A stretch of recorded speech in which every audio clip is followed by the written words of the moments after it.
আলাইকুম। ভাই, বিদেশ তো মানুষ বেশি দিন করে না, অল্প কিছুদিন করে।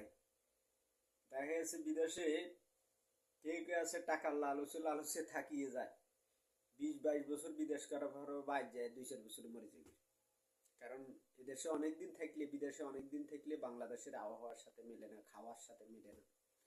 দেখা গেছে বাংলাদেশে যাই আবে তাবে খাইলে, এখানে তো একটা সিস্টেমে খানাগুলোও ভালো। তাই বিদেশ করবেন, টাকা পয়সা কামাইবেন, বেশি না 2-10 বছর করি যাবেন গে। ফাঁকে ফাঁকে ছুটি যাবেন, আবহাওয়া পরিবর্তন করে আসবেন, এরপরে কিছু টাকা পয়সা কামাই যাবেন গে। আর বিদেশে ফিরে বিষয়ে একটা মজা আছে, যদি কাজ জানেন। এরকম শুধু রুমে বসে থাকবেন, প্রথম 6 মাস কষ্ট করতে হইব, মানুষকে নাম্বার দিতে হইব, পরিচিত হইতে হইব। আপনি যে কাজটা জানেন ওই কাজের জন্য সবাই বলবেন, নাম্বারটা দিবেন। ইনশাল্লাহ কয়েকটা কাজ করলে আপনার কাজ দেখি, তখন আপনি বাইরে হয়ে যাবেন।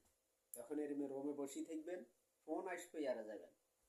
দেখেন আমি বসে রয়েছি সারাদিন, ফোন একটা আসছে, একটা কাজ করিয়েছি। আবার যদি আসে তাহলে যাবো না, যাবো না। ওকে, খোদা হাফেজ।